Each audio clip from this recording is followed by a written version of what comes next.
If you only remove the fibroids but never change the environment they grew in, they may come back. One of the biggest questions women ask is, how do I stop fibroids growing back? And honestly, this is something I wish more women were told earlier, because fibroids are often not just about the fibroid itself. Many women remove fibroids but never address inflammation, hormone imbalance, stress, gut health, poor sleep, blood sugar imbalance, lifestyle habits, so the body stays in the same environment that helped the fibroids grow in the first place.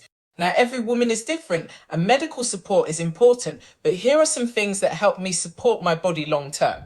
Reduce inflammation, less processed foods, less sugar, less seed oils, more whole foods, more vegetables, more hydration. Support your hormones. High stress and poor sleep can affect hormones deeply. Your body needs rest and nervous system support too. Improve gut health. Your gut helps remove excess hormones from the body. Daily fiber, vegetables, flaxseed, and hydration matter more than many women realize. Learn your triggers. Pay attention to stress foods, sleep, energy, symptoms. Your body gives clues. Be consistent. Healing is not about being perfect for 1 week. It is about small daily habits repeated over time. The goal is not just shrinking fibroids.